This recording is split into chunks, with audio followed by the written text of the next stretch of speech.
Alright guys, so since it has officially been right about a year since I've had the icon tools, I figured this would be a great time to do an icon review slash update video.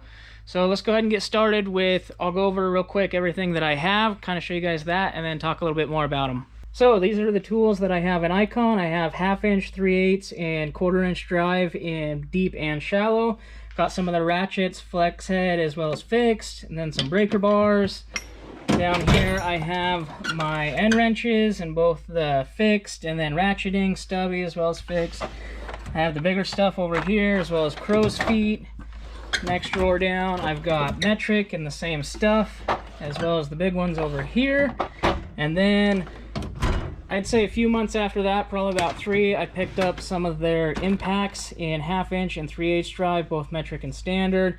I don't have those in the socket trays yet because I have not gotten them for those, but I do need to because it's getting kind of annoying pulling these trays out anytime that I want to use the ones beneath it. So that is what I have so far for icon tools. Okay, so down to the nitty gritty for the question everyone always asks, are they worth it and how are they holding up? So I've been using these tools for quite a bit here, or quite a while now, here at home as well as at work. I definitely abuse them a lot more at work. You know, you're doing stuff, you need to get the job done, so you'll abuse them in ways that you probably won't at home, you know, as far as putting pipes on the ratchets, cheater pipes, and then using 2 wrenches as a cheater. Stuff like that is kind of what I do at work, and I do that sometimes here, but I usually have the tools that I need here to get the job done. Whereas at work, when I'm abusing them, it's usually when I'm out on a job and I don't have all of my tools with me. I just have what's in my bag. So, that being said, I do use these and abuse them. You know, they're not just babied. Some of them that I do have here, I do not use all the time. That's just what it is. But for the projects that I do, I'm not always going to be using hand tools for everything. I use a lot of metal fabrication tools. I'm not always using just the hand tools. Let's dive into the sockets. I think the sockets work really well. Once again, I still would love to see some 12-point drives. For now, we're just rocking the 6. I have used these chrome sockets quite a bit with impacts, and they do work well, although they are not designed for impacts. I have had a few of them round off a little bit in here. You can see the metal pushing to the side and distorting a little bit.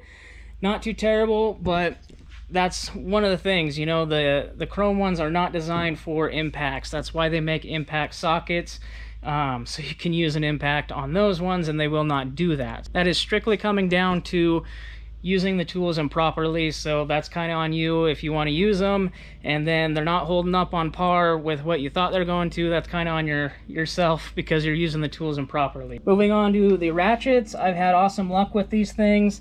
This flex head one right here is probably by far my favorite. I love using this little guy. It works great. I throw a cheater pipe on this all the time.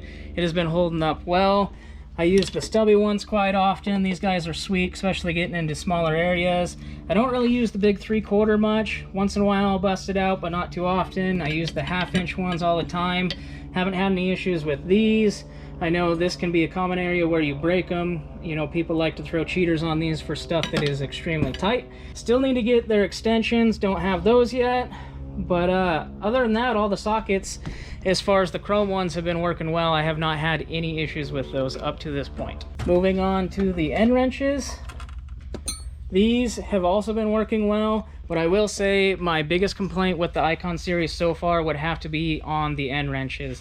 I'm not a big fan of having the extra length like what these do. It seems to get in the way more than it helps me than anything. You know, I'd rather have a shorter one and put a cheater on it and use it incorrectly per se than have the longer ones. I'm not a fan of that whatsoever, and they're the same length in both those as well as the ratcheting ones. The ratcheting ones I think are actually a little bit longer. Yeah, you can see the length difference there.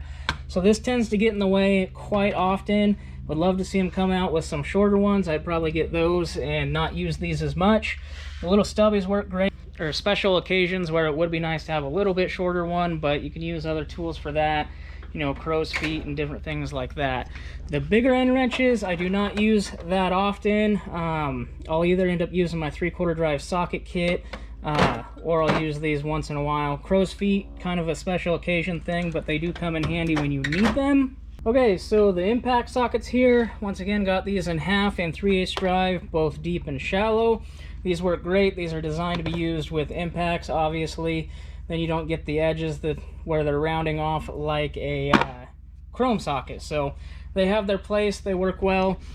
A lot of times when you get this stuff, it sometimes is better just to get the impacts rather than the chrome ones at first if you're going to be using a lot of impacts, because you don't really need both. And if you have the impacts and you're using impacts all the time, it'd be a better option to just go with the impact sockets right out of the gate. I know I said impacts a lot. It's whatever. Anywho, these work really well. The half-inch ones are nice. They go pretty big, 1.25 inches. Then you got your metrics there. I do use these quite often. Well, anyways, I guess when it comes down to it, I do not have much for complaints on the Icon line so far. There are a ton more tools I still need to get. I'll probably end up getting those maybe this winter sometime, not sure. But I am not having any issues with them. I would recommend them to others. The only thing I don't like is the longer end wrenches. That they just get in the way. I'm not a fan of those so far. At this point, they are all working well. I'm very happy with them, and I will continue to get more of them.